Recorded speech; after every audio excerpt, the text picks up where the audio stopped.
talk about how IEEE standards can actually enhance your experience in engineering projects in the framework of EPICS and well any other future projects that you may encounter. So thank you for being here. Next slide. Next. So EPICS and IEEE, it's a program that is part of the IEEE Educational Activities Board that supports engineering students to work hand in hand with nonprofit organizations in order to solve community problems. We give funds, we give mentoring, and we give resources in order to support you to improve your training as an engineer, giving you the chance to put into practice all that knowledge that you have acquired in the classroom and then put it towards service of the community worldwide. This program was established in 2009, inspired on the EPICS model from Purdue University, which is more a curricular model. We're more on a project-based model. Now, this program is unique all along IEEE because our main task is to give you, as I mentioned, the chance to take all that knowledge and put it into practice to have a real impact in the community while doing good, innovative engineering design solutions for non-trivial problems. Now, we have four main pillars, four main types of projects that we look for: education and STEM outreach. So your project should go towards improving the way that STEM can reach out young students from K-12 and to inspire them to follow either a STEM career or to understand the impact of using technology towards their own problems in the community. We have also access and abilities, in which all the technologies are, all the projects are focused on creating technologies to support communities with either disabilities or an accessibility problem in terms of mobility, sensing, or cognitive limitations. There's also environment of all projects dedicated to either monitoring, mitigating, or helping solve environmental problems in the community. That could be either based on sensors or based on robots or drones in order to be able to attack these challenges. And human services, which is our projects dedicated to improve the quality of life of communities. Could be housing, could be energy generation, could be even community lighting or any other resource, any other projects towards these challenges, again, of working with the community for improving their quality of life. Next. These are some numbers from the project. So from our start in 2009, we have had more than 303 projects, and we have given more than $1.5 million in support, benefiting more than 13,000 students and having an impact on more than 1.5 million people all around the world. Just in our last year, 2025, which was a great year, we supported 48 projects. We gave out $290,000, benefiting more than 990 students. And we are looking forward to have an even increasing and more wider impact all around the world. We have had participation from 40 countries, and we're always looking to increasing that number.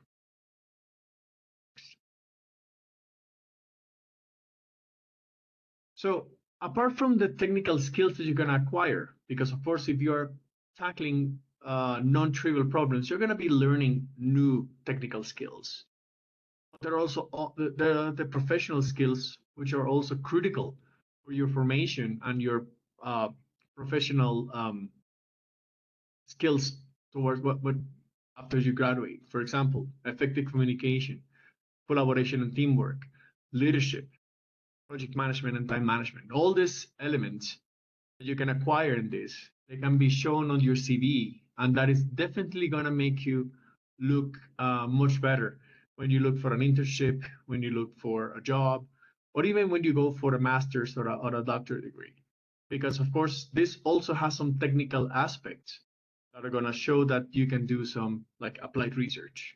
So all this definitely is going to make you a better engineer and also a better human being, because all of this uh, on effective communication, you're going to be able to talk to people that are not technically savvy, but um, you're going to have to be able to break down all those hard concepts into daily basis elements so they can understand what they're getting, and so you can understand their problem and translate that into a technical solution. Next.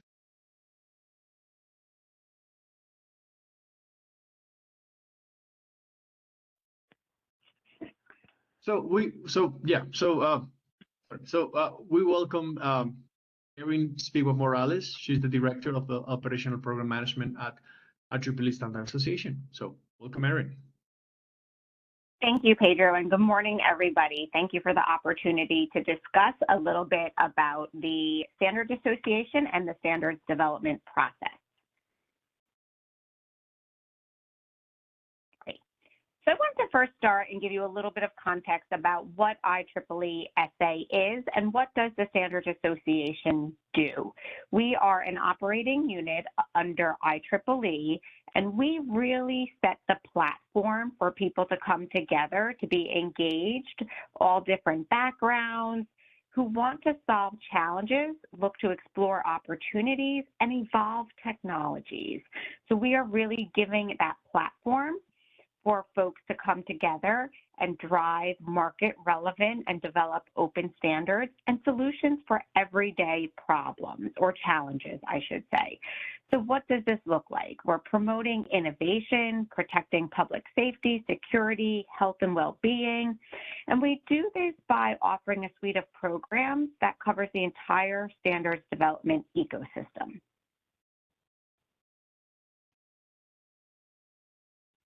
So how does the IEEE SA fit in? We are, as I said, an operating unit under the IEEE Board of Directors. We have a governing board under us there in the middle in the blue. And then under that, we have our standards board, which is where the development of the standards reports into. And then we also have some other activities. We have an entity collaboration, industry connections, which is really more technical papers, not standards, open source, and a registration authority. Next. So a little deeper dive into how the IEEE SA is structured. As I mentioned, our standards board, under the standards board, we have standards committees, second blue from the bottom there, and working groups. This is where the volunteers engage with other industry players to write the standards and draft the standards. So if you were interested in getting involved, the first step would be really to see what technical area interests you, and we often encourage to join a working group to start the participation. The working groups are the volunteers who are developing the standard.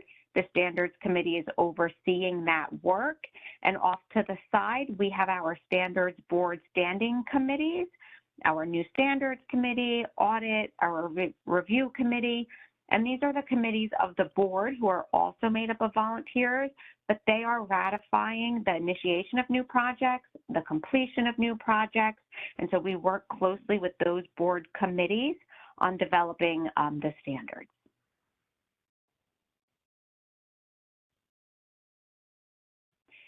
So I wanted to also discuss at high level a little bit about where we put a little extra focus and some hot topic areas, if you will. We call them our practices, and these areas are connectivity, telecom, right, our wireless, our energy, smart energy, sustainability, foundational technologies, IoT would be under here, health and life sciences, mobility, new frontiers and emerging spaces. We have a lot of AI work kicking off recently, cybersecurity, and again, the sustainability, which we see that is, touching so many areas in everyday world. So these are some of the areas where our standards developers are actively participating. We have other areas as well, but I wanted to highlight some of those main focus areas that we do standards development in. Okay. So what is a standard? How do you start a standard? Wanted to spend a little bit of time.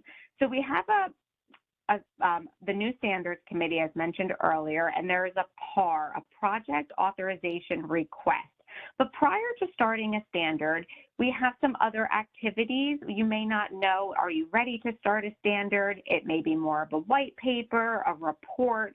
And so we have some starting entry points within the IEEE SA that we often like to have volunteers consider. Some would be, right, let's research the technologies, what is the feasibility, and we would do this in a study group, right? You're coming together collectively, a group of interested participants to really look at that space, to study it. Is there a need for a standard?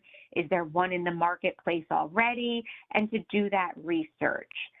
We also look to grow communities under our Industry Connections program. So this would be if you wanted to do maybe more of a white paper, a report, not a standard, maybe it's a new technology, the marketplace isn't ready, we would foster this and incubate it in our Industry Connections platform.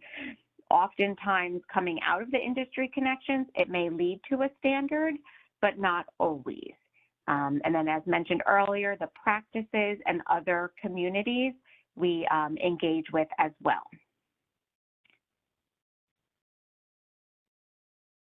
Next, okay. So now let's talk a little bit about that actual standards development process. How does it start? How do you begin a standard?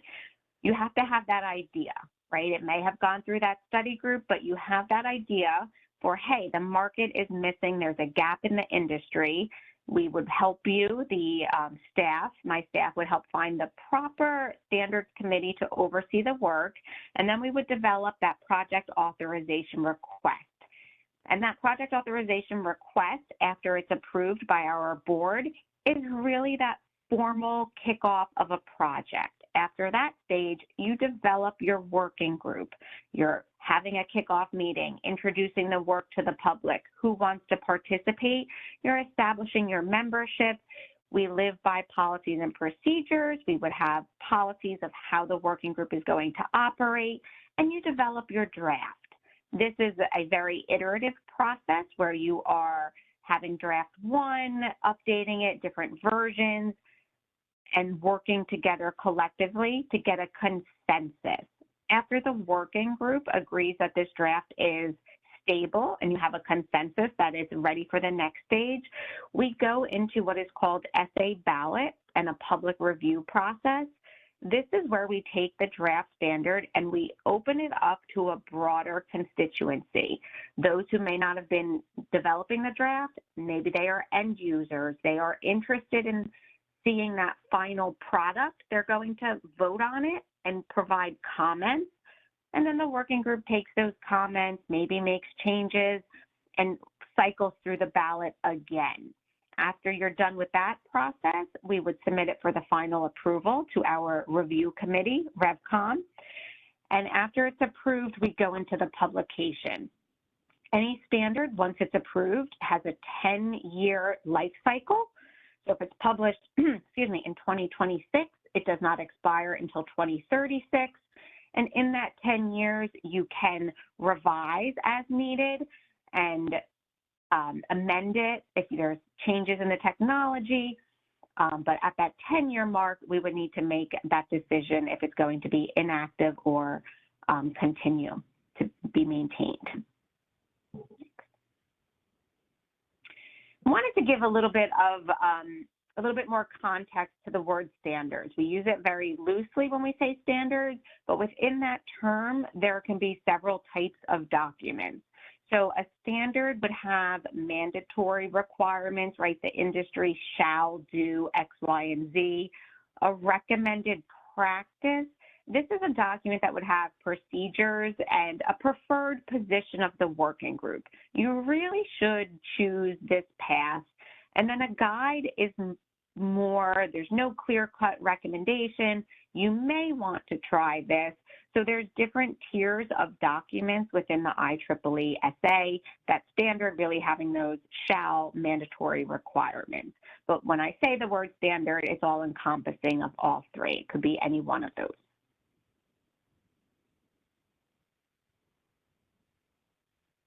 Okay. So I wanted to give a little bit of background too on who really is overseeing this. I said the word consensus. What does that mean? How is this working group overseeing the standards committee? And we follow a set of principles: openness, fairness, transparency, balance, right of appeal. And the standards board oversees all of the work. As I mentioned, we have the policies and procedures. It's an open process. The meetings are open for anybody to join, even if you're just an observer, not an actual member of the working group. Balance, when we get to that ballot that I mentioned, it can't be all manufacturers voting on the standard. We need that balance. Interest, it could be academia, users, manufacturers, government agencies, but we need a broader constituency to make sure that we're getting input from everybody in the market that would have an interest in the standard. We do have the standards board calendar that's online, which kind of governs all of the meeting cycles for the board. So we often talk about the development of a standard, and it's very daunting sometimes for the volunteers. So we break it down into 6 stages, and I just wanted to walk through quickly each stage so you have a little bit more in-depth cycle of how do you develop a standard.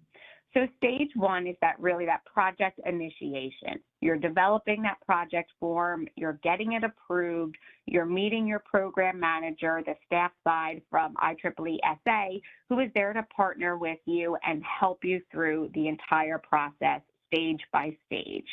And then we move on to stage 2, which is mobilizing the working group. This is when you're forming that membership, you're developing your outline, you're starting to work on getting your draft getting ready to start. So it's that kickoff meeting, you're coming together, we can announce it publicly, help the participants with the publication of the notice of a meeting per se. I apologize there. And then we move on to stage 3, which is often the bulk of the time for the working group, that drafting phase, that iterative process. And we have several tools to help the group. Our editorial team that we work closely with, they have resources. Copyright concerns are covered here, but we have, again, that partnership with staff to help bridge between the editorial team and the working group. Stage 4 is, again, that balloting process where we're doing editorial checks from the staff side, partnering with the volunteers and helping them get that draft ready for the ballot. Then we're opening it up to the broader, those who are interested to get that collective input.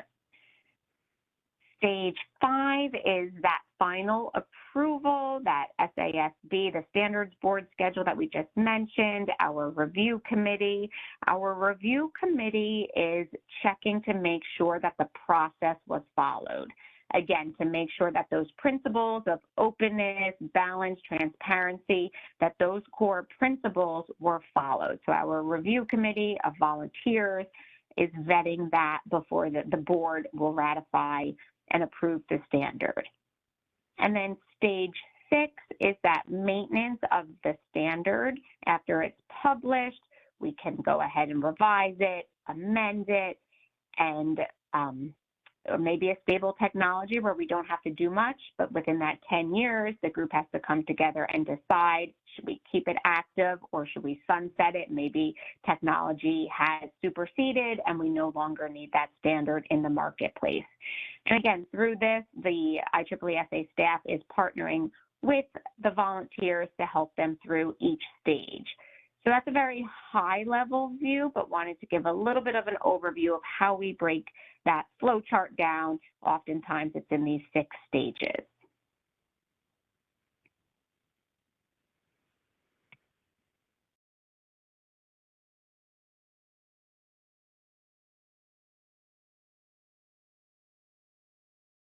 Now we welcome Munir Mohammed, Senior Manager, Product Development and Market Engagement of IEEE Standards. Thank you, Thank Pedro. you for your presentation also. Thanks, Pedro. Thanks for having this opportunity for me, giving this opportunity for me. Ashley. While we heard from Erin the process of the standards itself and what the standards are, what are the different process to create a standard, etc. This is something that I would like to highlight about what does it give us, like from the industry perspective. Why do we need standards, right? If you think about it, the standards are very much essential for an industry. It definitely ensures interoperability. When I say interoperability, there are multiple ways of looking at the interoperability. Just a small example for everybody to understand. Say a weighing machine, for example, is connected to a healthcare system, right? What does a weighing machine do? A weighing machine basically just sends the information. What is the information that we gather from a weighing machine? Obviously the weight, and then probably the time of when it's being weighed, and some user information as to if it is connected to the system, hospital system, then we would like to know who is the patient, or or who is it, who's the person being weighed, so that they connect the dots together, or they put the data against the person. So now when this system is being sent, when this information is being sent, this could be sent in multiple ways. Most of you might be engineers, typically the data or information is sent in XML most of the times.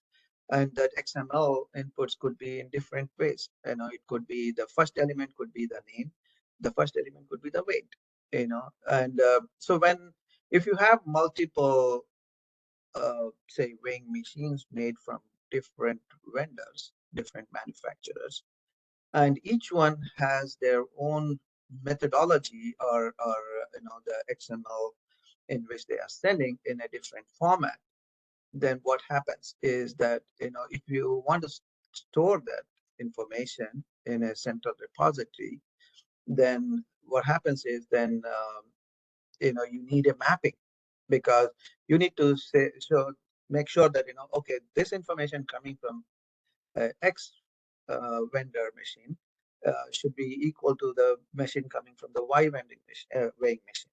So hence you need to put in another layer of mapping that needs to be done. So that's a extra cost. Who's bearing that extra cost? Obviously the patients. So, and what does the simple thing do? Like if say there is a standard wherein now if we bring in the standard, which is what one of our standards is 11073, IEEE 11073 standards do, it kind of standardizes the domain information model, wherein now the information flowing from all these different machines are in the same format, so that now you're eliminating that extra layer of mapping, so that you don't have to interpret what's this information and what's this other information and things like that. So it becomes pretty easy, and it saves the time, energy, money, everything. And so that's one way of looking at the interoperability. There are very many different ways. You might have also recently heard of, I mean, no, it's not recent anymore. iPhone chargers, right? They're just cable. Earlier they used to have their own cables. Now we have a standardized cable which can be used by any phone. So similarly, there are many different things to the interoperability that the standards actually help the industry. And what it happens is, why if we have to do this, obviously you have to keep enhancing the technology, the standards. They always promote the innovation, and as Erin mentioned, right, it always increases or enhances the innovation, so that newer technologies are brought in, and at the same time they help in keeping it reliable. One of the main aspect of the standard is it is repeatable. It's something that you can rely upon, so that the end result is always going to be the same.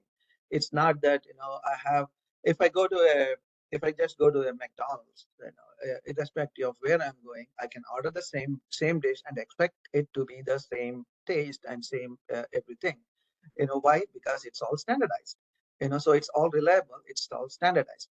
Uh, so uh, so hence, that's something that it helps in setting up that standard. And this when you do this, then obviously it becomes easier for the manufacturer, and anybody can join in, and hence it brings down the costs.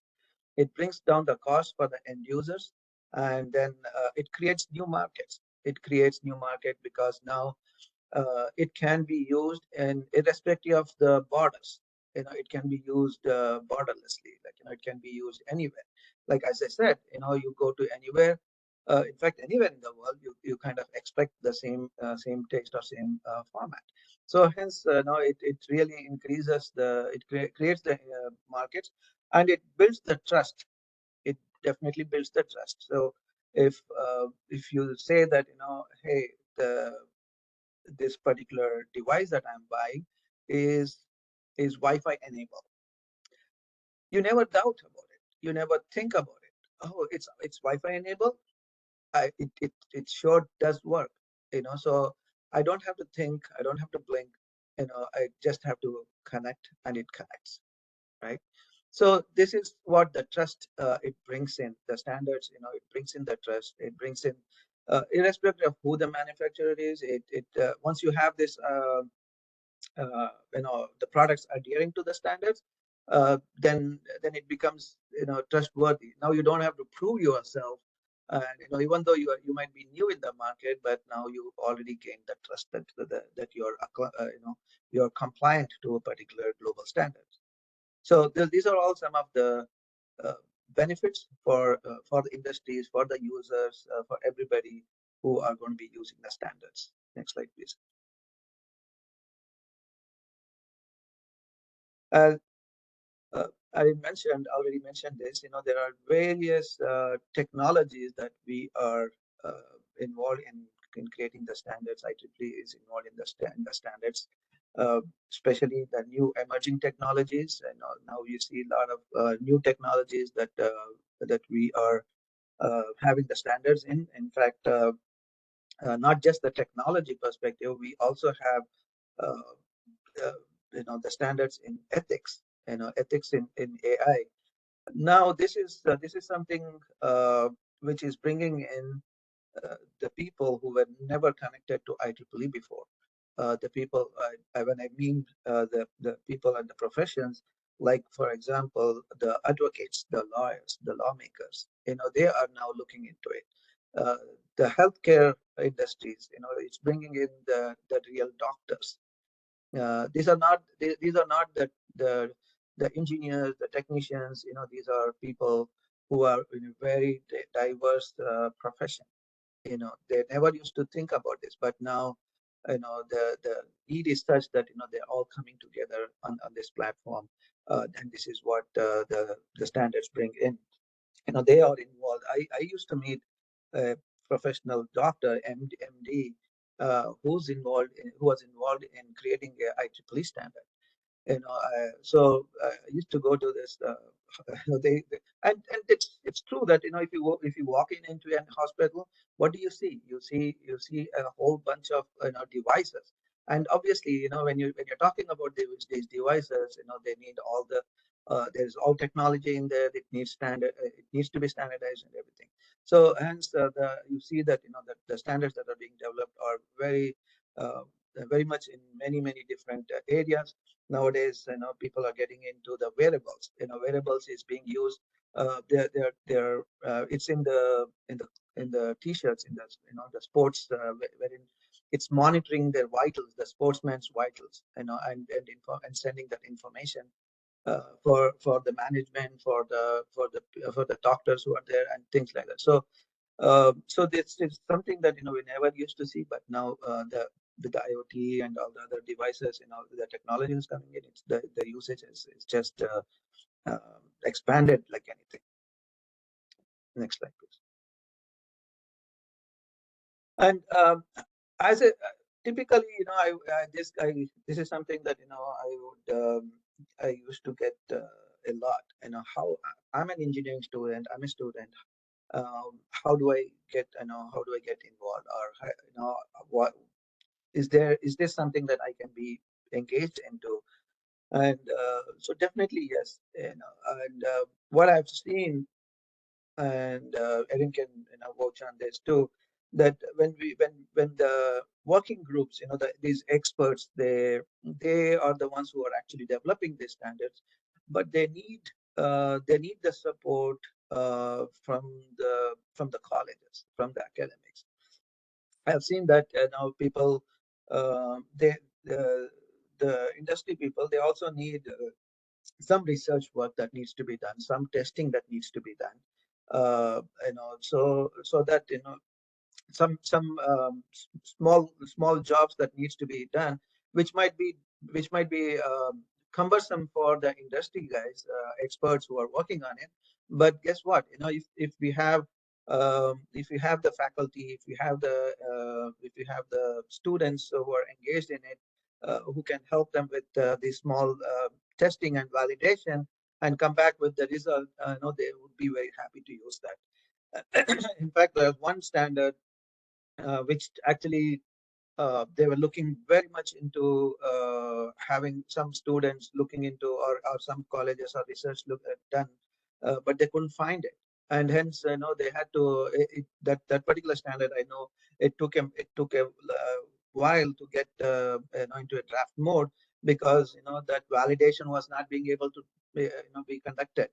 And what also I've seen is one of the faculty member who used to be from the academia, and she took up the role in the standardization, and as a secretary. Again, she doesn't. I mean, it's not necessarily that you have to have the engineering background. You as even Pedro mentioned, there are life skills. The career skills, communication. Scheduling the working group meetings.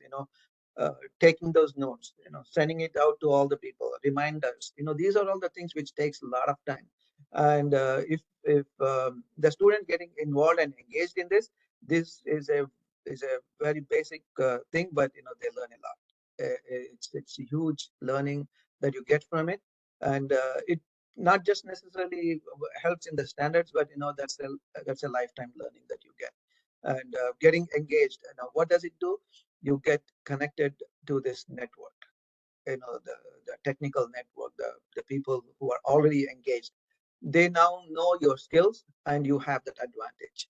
When you compare that with the thousand other students that are there, you get that advantage of having exposed to what the standards are, what this industry is looking at. So hence, there are reasons why it is required, and how it can be helpful for the students. And so this is definitely, I've seen a lot of kind of, I wouldn't say resistance, but not much of engagement that I've seen from the academia in the standards. Of course, the standards is a industry play. it is a huge investment that goes into standards because um, there's there are products against it. But definitely these working groups can take some help from the academia as well. Next slide. So I already mentioned that there are other uh, other technologies, other professions who are getting involved, and so I wouldn't restrict the engagement just on the engineering side of it. In fact, when I keep telling this to the students that I used to meet, I meet now the thing is, even when you do some projects, the first thing that is required is the gathering the information, the business and the functional needs and the requirements. And this is where this is something that people can get involved, and this is what will help even in the standardization aspect, understanding the needs, that understanding the need of a standard is something that is very crucial. And that is why what Erin also mentioned about the industry connections program is not just that everybody will come up and say, oh, hey, hello, I need this standard. Before that, before you come to the conclusion of the need of a standard, there are some pre-standardization activities that are also that can be done, and that pre-standardization activity could be done in multiple ways. It could be even just creating workshops, creating workshops and technology, and having some researchers talk about it, and that will eventually lead to the need of the standards and things like that. So and the students can get involved in these activities and these areas as well.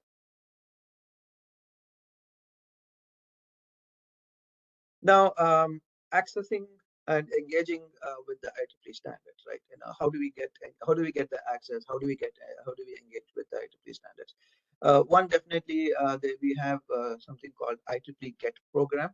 IEEE GET program offers standards which are not all the standards are there, but there are quite a few standards that are there in the GET program, which the industries or the working groups, or they have they contribute to it and they make it available for free. For example, the 802.11, the Wi-Fi, the mostly recognized or used standard, right? So that's available for free. And so similarly, there are many, even all the AI ethics standards, the 7000 series, that's available for free. So there are many such standards that are available for free.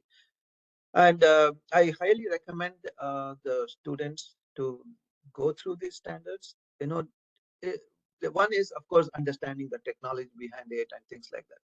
But even before that, what happens is when you're going through this, there's a whole process of writing this document. You would see the finished document, the technology documents, which I'm sure you're going to be exposed to.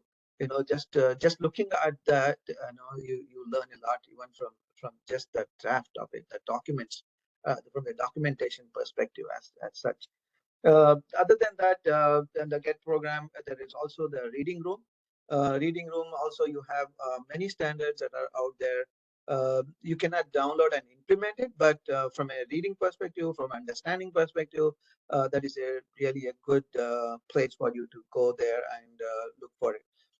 Most of the standards are already there in the reading room. You can just go there and use the reading room to view and go through the standards itself. The links are there. If Ashley can share this presentation, you'll get the links and you can do that. And I already kind of talked about the participation in the working groups, and participation in the working groups is for most of the working groups, it is free of charge. And especially these days, most of the working groups are meeting virtually. Some working groups don't meet. There are some needs, and there are some aspects of wherein they mandate the working group members to be present at least to a X number of times in person, which might be a little bit more challenging.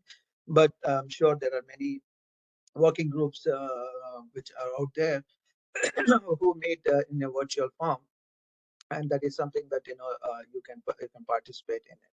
And as I said, it's pretty easy to get involved get involved into these working groups. All you need to do is identify which technology, which working group needs to be there, and then you send out the request. Typically, you can send the request to the program manager or the project manager who's managing that working group, and they will definitely connect you to the chair or get to involve. And what does it do, right? When you do this, when you're participating, it not just only helps you understand and all this thing, but it also gives you the access to the draft standards. When you're actually working on it, you do get to see those. You go through the draft, you go through that whole process of creating this, which is a something that you cannot gain from outside. Something that you cannot even learn this or get trained on this, even if you have to pay thousands of dollars to it. This is something that Lively you get for free. And what we have also been doing is the EPICS projects, which get validated and especially sponsored by the standards. We do also engage with those project teams to help them, or at least enlist them with the standards which are relevant in their project that they are doing, so that they can the EPICS projects can also start incorporating these standards in their projects, which is something really very at a long-term basis. These projects will become very handy and very, very much used by the industries. It will be industry ready by then. So yeah, those are the topics, and those are the points that I just wanted to bring it out here, and highly encourage the faculty and the students to not shy away from engaging with the standards, but to get involved and engaged and start contributing towards it. That's my last slide.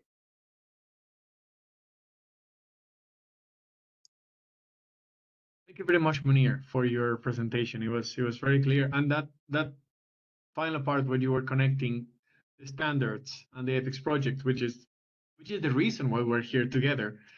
That's true. Like the including standards in all the projects, planning, designs, not only will also make time shorter, because as you mentioned, the use of standards will definitely make it cheaper in time and resources in order to design something that has been already established in the standards, but also will help with the sustainability of the solution in the long term. That's true. And that's exactly what we are looking for from our projects and from our students to learn about, especially when they go to industry. Right, so we're gonna go to the questions and answers. So if you have any questions, please use the chat so you can drop the questions there. So our first question coming here from Dodi. Hi, is there any specific link where I can find the calling for working groups who are still currently looking for volunteers or experts before they start the standard developing works? Munir, Erin? You want to take it, or you, Erin? Yes, I could put two links and we could share additional after the meeting, but we do have a page on our, a spot on our website with our call for participations, our recent kind of calling for experts. And also we have an active project authorization request listing, which is all of the active projects. So at any point, because it's an open process, even if they've already started and formed their membership, you're still able to join. You might have to attend 2 out of 4 meetings in order to become a member, but even if the project has already initiated, there's still always an opportunity to participate. So I could put those links in the chat and then we could share them after as well. Thanks, Ed. I just wanted to add to it. The number of projects that are going on are right. So what happens is you can it's very difficult to really say that okay, these are all the things that are going on. What I highly recommend is you go to our website standards.IEEE.org and search for insert. You can search the projects and say for example, if you are looking for cybersecurity, just say cybersecurity, and it will list down all the projects that are going on in the cybersecurity aspect. You can go through within the cybersecurity, it's a huge umbrella. The cybersecurity is a huge umbrella. Now, within the security, what is the topic is more of interest to you, and then you look into that, and then you can when you click on it, you will see the manager who's assigned and all the details where you can go to them. So that's one of the ways that you can involve into the specific, specific project that is of your interest. Perfect. Thank you very much. Our next question comes from Mona. Thank you for the insightful session. Building on the point around student-led validation and testing, are there emerging frameworks or mechanisms to better connect EPIC project outcomes, such as testing results or prototypes, into standardization inputs or IEEE standard working groups, particularly in areas where early stage validation and interoperability areas are critical? All right. This is something like I cannot generalize it. It has to be specific to the technology, specific to what you're trying to do, and drilling down onto that. I would say go to our website standards.IEEE.org and look at or when you search search for now, when instead of searching for the projects, you could search for the standards.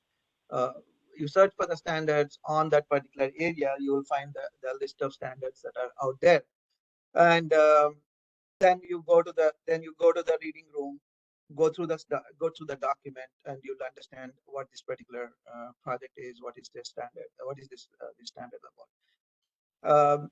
Even the other thing is if you still have some issues, or still if you need some queries, you can definitely reach out to us, and we will be able to help you with that. There are different ways of reaching out. Even there is a standard what you call help desk that is there for you can reach out to them, and we will be able to route you to the right people. You can reach out to me, especially if it is something to do with the EPICS and the project that the standards is SA is working with. Definitely we can help you with that.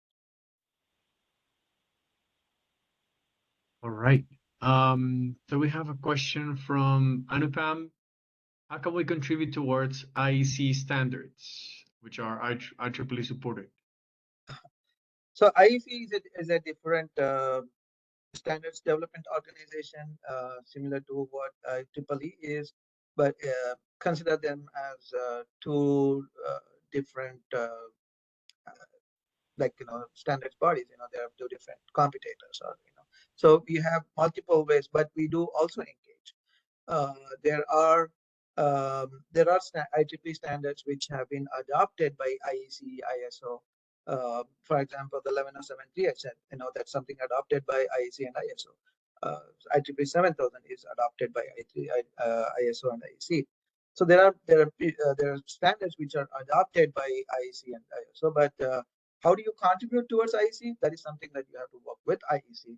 But if you want to contribute on being a license, say if you are already engaged in IEC and you want to be a license for bringing them together, in the sense from an adoption perspective, that is something that's a very different thing. That if you want to license, that's it. You have to be part of the working group, and then put that request to the chair, and through that we can look into the licensing aspects.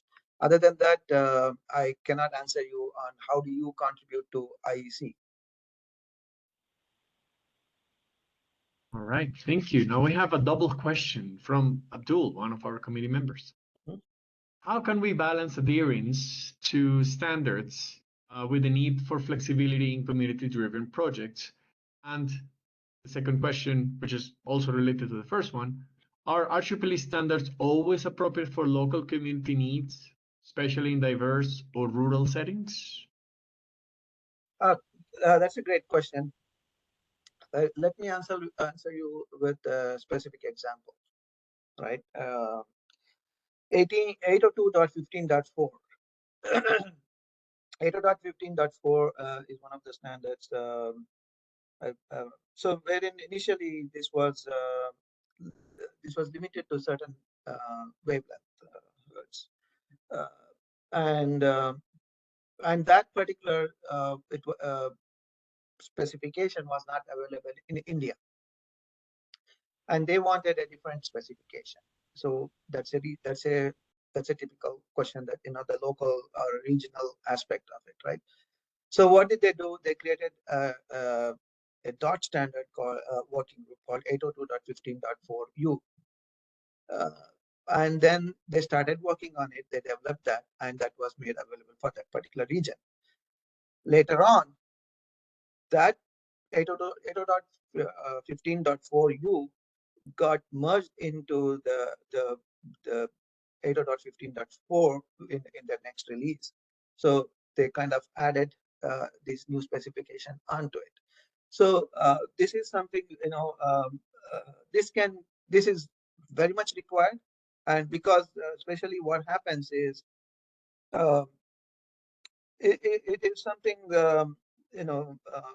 which is desired within IEEE as well. However, unless and until the local regions and the local people bring these specifications to IEEE, there is no way for the working groups to know that there is specific specification required for this particular region.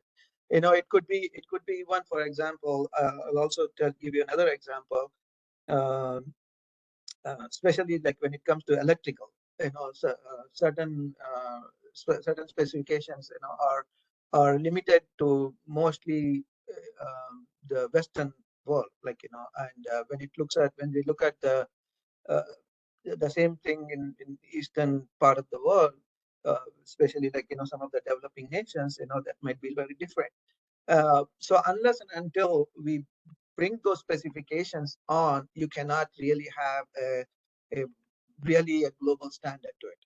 That is exactly why we say that we need all this balance. We need the balance. When Erin mentioned about the balance, we need the balance, not just from just the manufacturing, or not just the manufacturing, but similarly, if not just from one region. We need that from people from multiple regions, so that they can bring in their specifications to it, and when the standard gets developed, that it becomes very robust. So we do work with that, and it is flexible. And certain times, we need to have just a standard only for a particular region. That's fine too. That if it is solving a problem for a particular region, for a particular purpose, that's also doable, and that's flexible. It just have to be specific. That the specifics have to be there in the project authorization request, and work towards that. That's a good question. All right. I have a question myself. Sure. So, are there calls for new standards, or the call for proposals for new standards open constantly, or there are any deadlines in the process? So the call, I mean, the request can be put in any time. There is a process, where anybody can put in their ideas, or put in the request anytime. However, the committee, the committee who looks into the new standards requests, they meet I think once in a quarter, and they look at all the requests that come in, and they go through those requests. And even before it gets submitted to the committee, the people involved into those standards committees, they if they have any questions, they'll start communicating with the person who's submitting it. and just to understand and being able to put it into the committee. So it is open throughout the year. There's no restriction on that. Perfect. Thank you very much, Munir. We do not have any more questions. I just wanted to add one thing. Also, I didn't put it in the presentation. IEEE SA is now has a hackathon that is started. You can go ahead and register for it. It's on the cybersecurity. You just have to go to hackathon.ieee.org, and you can look into all the details there, and you can register. The students can register for that. It's free for participation, and there's no cost involved for participation. There are prizes from 5,000. The first prize is for 5,000, and then 3,000 and 2,000. Perfect. Thank you very much for the information. I hope that people will find it useful. As a matter of fact, we also want to take the time to also remind you that if you are interested in applying for the EPICS and IEEE program, our next call closes on May 1st. Our next one will be October 1st. So you still have time. If you put your mind and soul into it, you probably will have time. If not, again, please consider applying to EPICS and IEEE and think of how standards can actually align and help you designing your project. So on my side, I would like to, oh, sorry, yes, you can take this. Just a quick reminder that this is IEEE Education Week, and our team has asked that I share with you that there's a way to celebrate IEEE Education Week through a quiz, and you can get a digital badge for 2026. So you can take a look down there, educationweek.ieee.org/quiz, if you'd like to get a badge for any of the work that you've been doing throughout IEEE Education Week this week. Any questions, please let us know. And then the final slide I have here before Pedro closes out is just links to IEEE EPICS and IEEE resources. We've got resources on our website. Sign up to join our mailing list if you're not already. And these are ways to help you, especially if you're going to submit for one of our future call for proposals. With that, Pedro, I'll turn it back over to you. Well, I just wanted to thank again Erwin and Munir for this very insightful presentation about standards. Many people are not aware of the importance of how standards really help us create new technology based on, like, to rein and support innovation based on the lessons that we have learned and how those should apply into the new designs and new technologies that we create. So thank you for that. If you're considering thinking on applying for creating a new standard or guide or best practices, please consider applying. And after that, well, thank you very much for joining us during Education Week. This has been really a pleasure, and we're always here for you. So please contact us if you have any questions about standards or EPICS and IEEE. Thank you. Thank you. Take care, everyone. Bye. Everyone, have a great day. Have a great day.